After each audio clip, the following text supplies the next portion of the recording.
Hey there, I'm Kirsten Guffian. Thank you for listening to the Purple Valley Whispers. Today I want to share a haunting chapter from Chicago County past.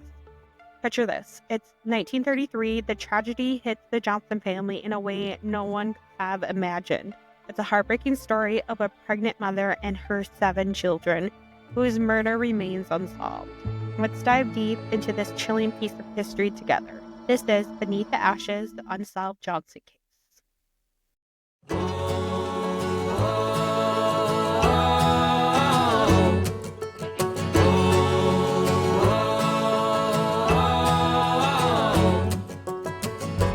People in the valley, they don't understand what makes and takes the breaks and forsakes a man.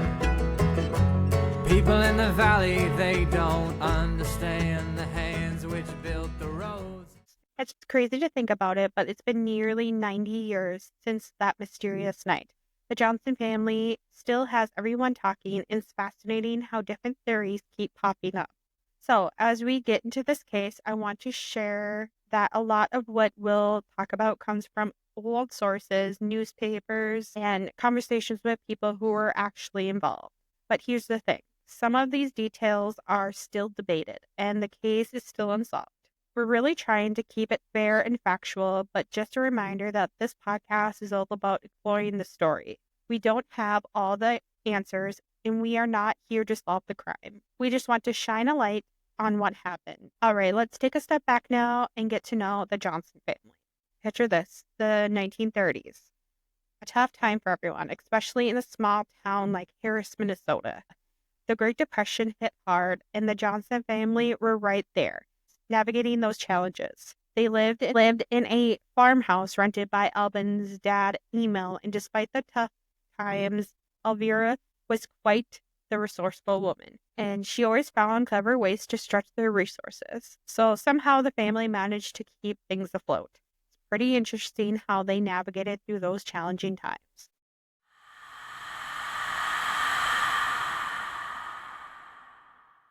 Okay, so let's start with the matriarch. Elvira Lundeen Johnson had quite an interesting start to life. She was born on November 15th, 1903, in a little place called Sunrise in Chicago County, Minnesota. Her parents, Fred and Christine Lundeen, were pretty remarkable. Fred lived from 1859 to 1936, and Christine from 1871 to 1972. In addition, both her parents were Swedish immigrants. Elvira was the youngest of 4 sisters in a loving family that lived on the Lundeen farm in Rush City. With her blonde hair, blue eyes, and charming dimples, she was a beautiful and carefree child who enjoyed a joyful childhood. Elvira's niece, Jeanette, remembers her aunt from 1933 when she was just 12. Elvira was warm and gentle and truly loved her kids and their home. Hated Jeanette. Elvira and Albin Johnson's story is quite the tale. They got married on December 16th, 1922 in Hennepin County, Minnesota. It was quite the scandal because Elvira was just 19 and her parents were thrilled about her marriage to a man who was 36, 14 years older than her. They brought 7 children into the world, and Elvira really dedicated herself to being a mom.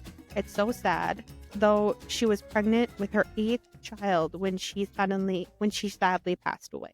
And then there was Albin. He was definitely a character. People often described him as a rough character. He usually wore blue overalls and a woodsman cap and worked as a farmer and lodger. Funny enough, even spent time in Canada. But it seemed like he had a pretty mixed reputation. Jeanette once joked that her uncle would steal candy from babies. When shopkeepers gave him candy for his kids, he would eat it all himself and throw away the bag before he got home. That's so mean. A neighbor even said he never said a word, which paints the picture, doesn't it? Some thought he was a hard worker, while others thought he was pretty mean. Plus, his struggle with alcohol during the Prohibition didn't help his image. It's fascinating how people can see the same person in such different lights, right? The Johnson family really went through the ringer during the Great Depression. They were renting a farmhouse from Albin's father, Emil, But out of nowhere, Emil decided to evict them without an explanation. Can you imagine? Just the day before they were supposed to move into a new place, Albin had scrambled to borrow $25 to secure another home in Rush City. They were all set to leave with most of their things already packed away in the wagon, hoping for a fresh start. Then just 10 days later, a horrific fire took the lives of Elvira and the children. Albin and Elvira really had their struggles. Their niece, Jeanette, shared a memory which kind of shines a light on their situation perfectly. She remembers how her mom would scold her for eating too much when they visit. The Johnsons, who always seemed to have so little, but somehow made everything taste amazing. It's heartbreaking to think that little ones believe Santa didn't leave them anything for Christmas, even though they needed it the most. The Great Depression was tough on families across Minnesota.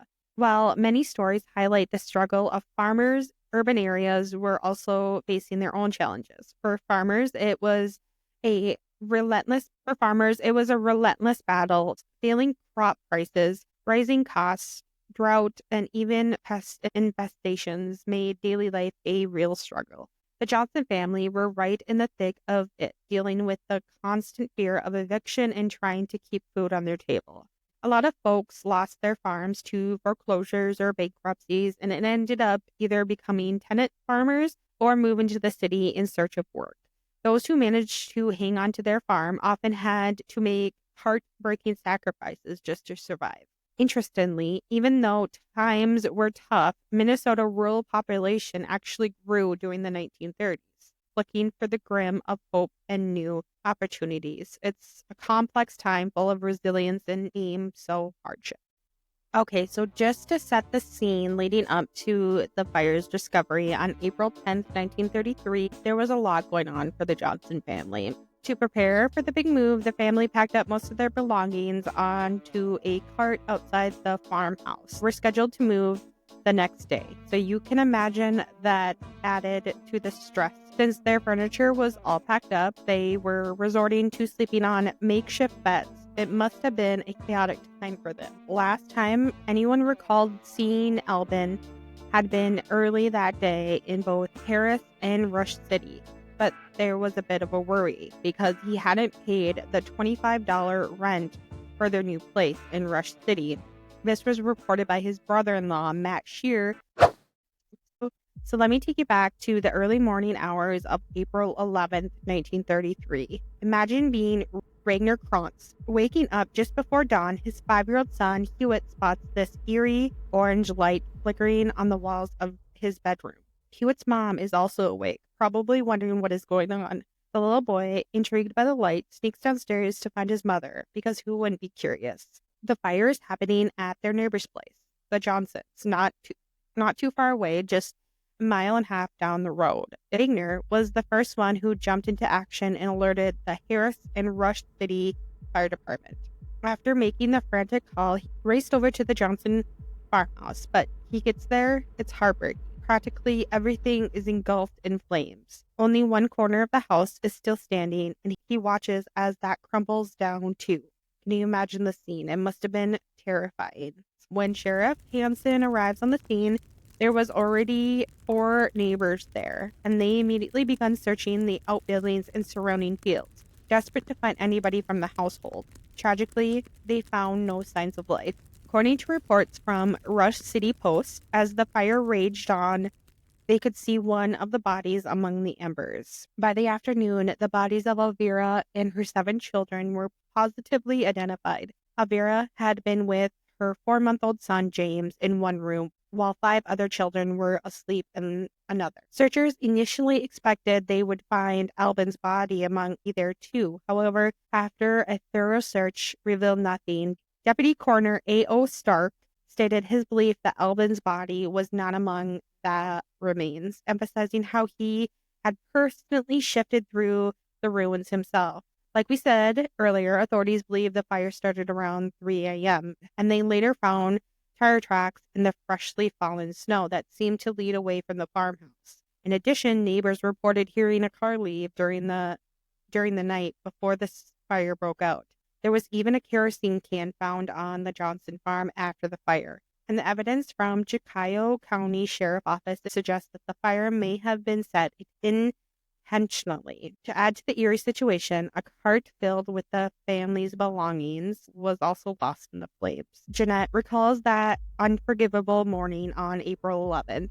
The phone rang in the early hours to share the heartbreaking news about the fire. Her mother, Frida, who was very close in age to Elvira, reacts with sheer panic and screaming uncontrollably. Albin had mentioned to his brother-in-law, Peterson, that he was ready to move. Peterson later shared this with authorities, setting off a series of events that would change their lives forever. The day after the fire, Coroner L.N. Westberg from Center City spoke to the St. Paul Dispatch, saying there's no sign that the fire might have been set intentionally. So it gets a little confusing.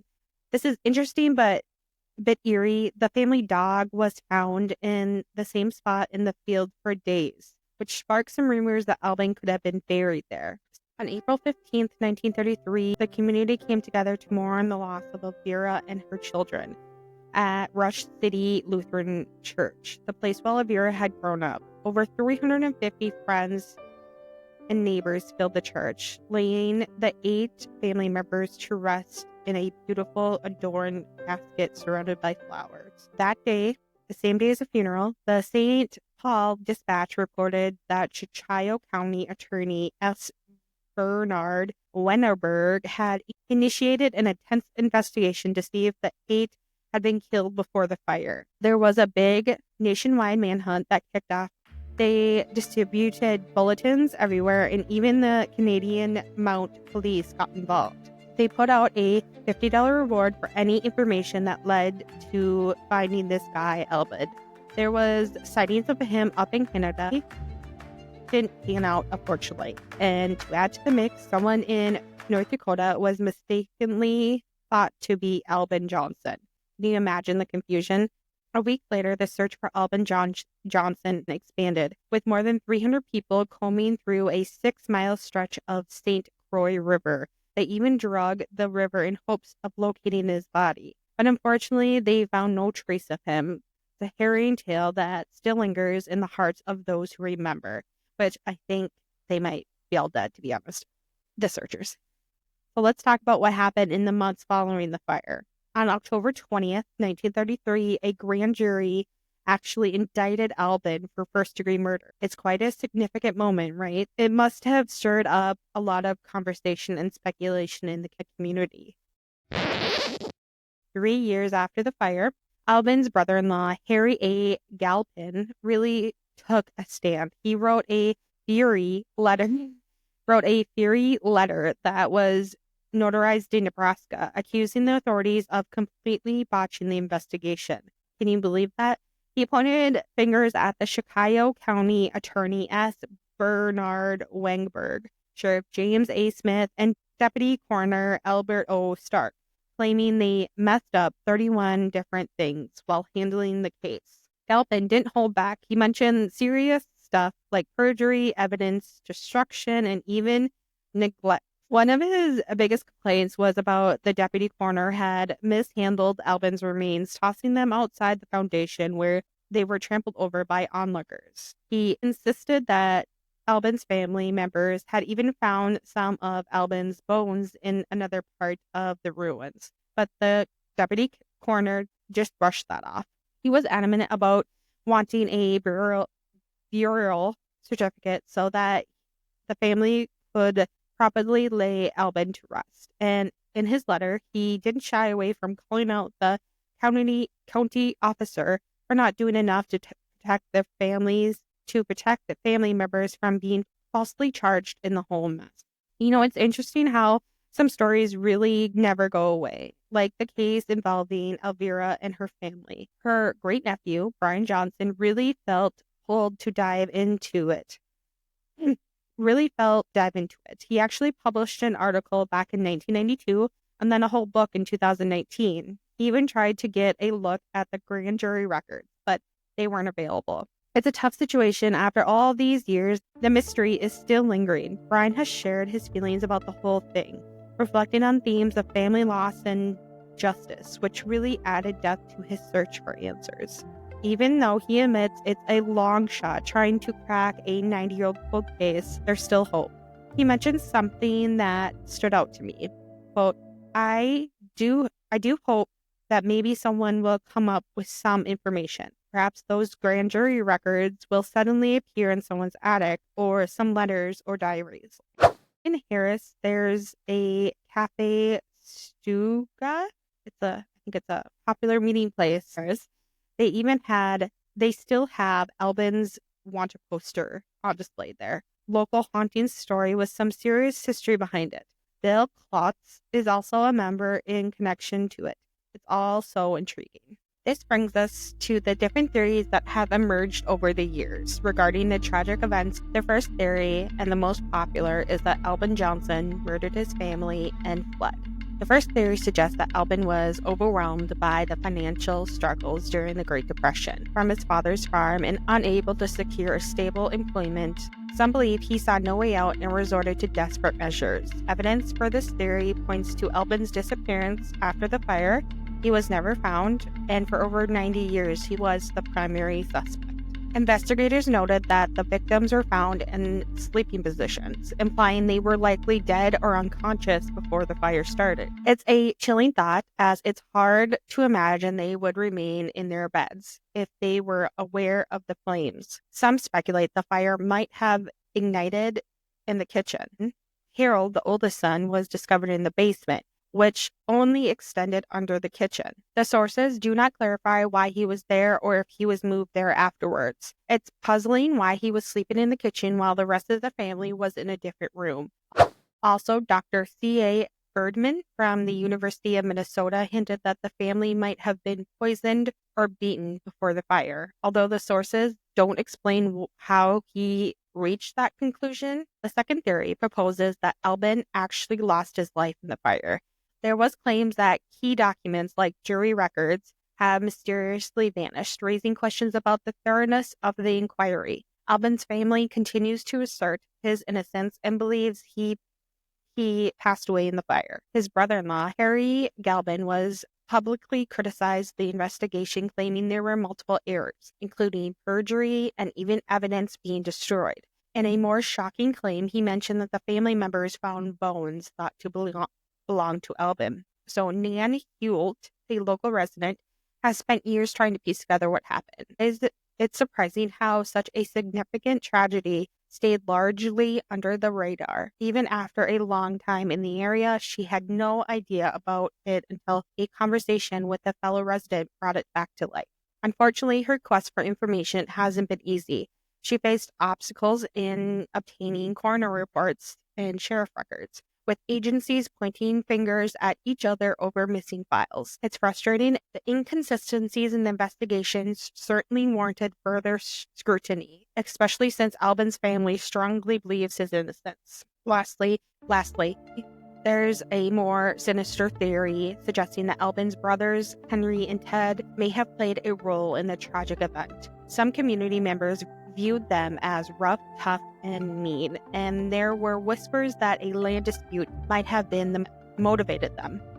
They could have seen Albin and his family as barriers. There are some evidence that supports this. Witnesses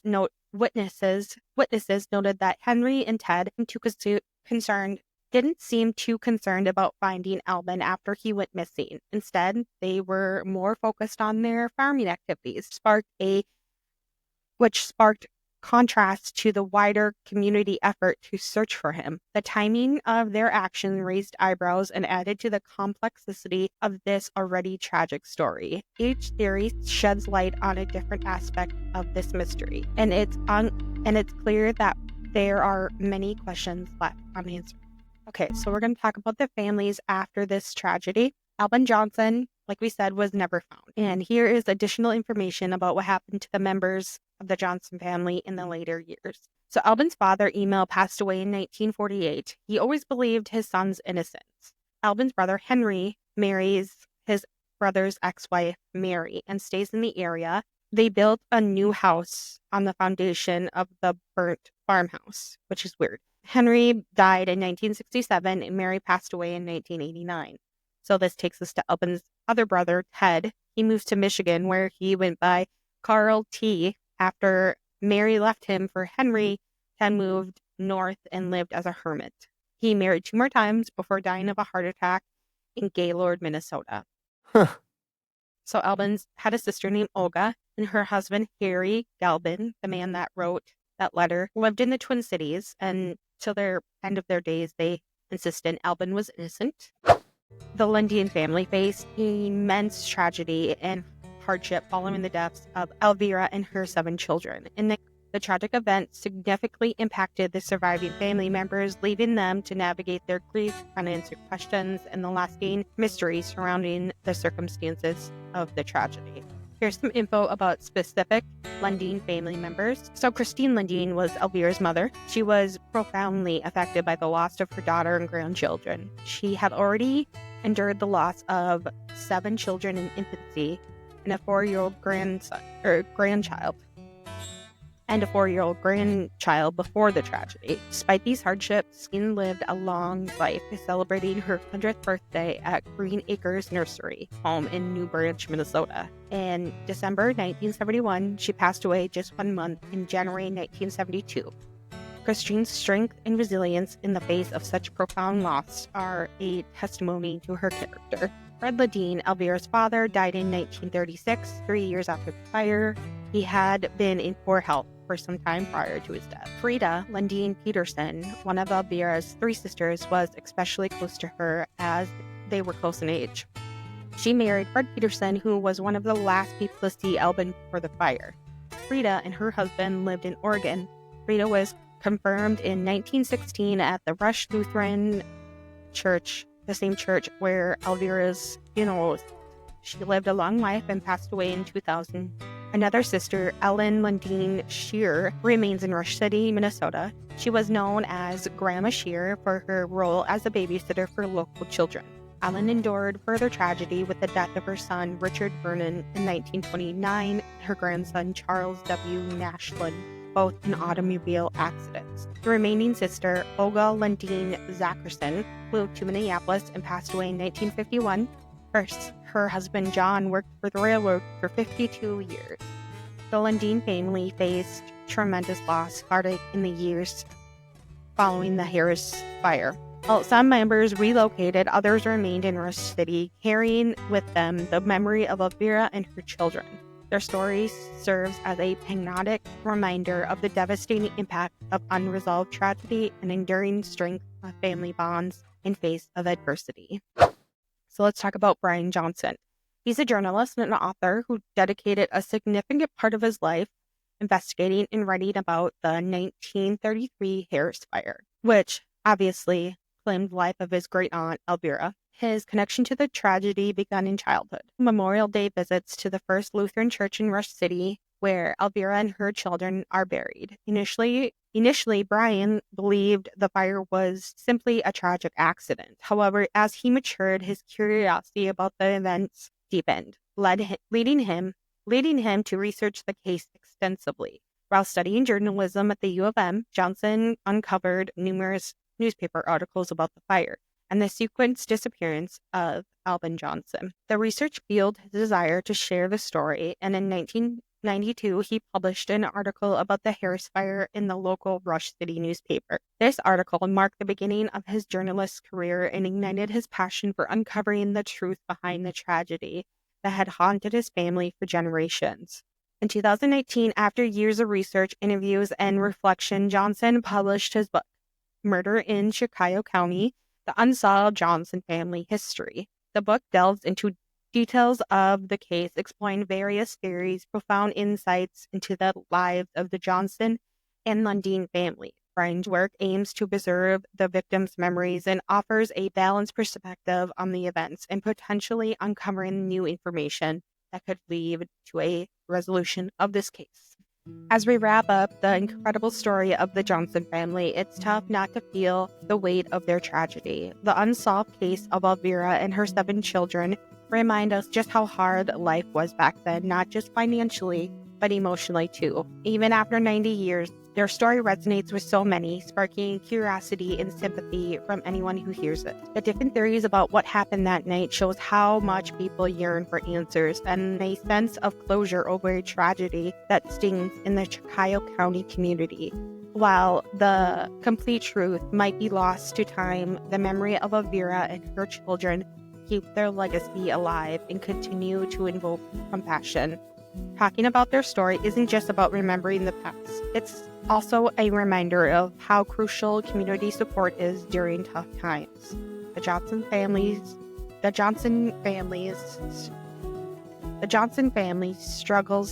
family struggles teach us that even when things seem really dark, there's always a glimmer of resilience and hope. I encourage you to go read Brian Johnson's book, Murder in Chicago County, The Johnson Family. I encourage you to take a moment to explore the history around you and uncover the stories that might be lurking just beneath the surface. Until next time, let's keep the past alive and honor those who came before.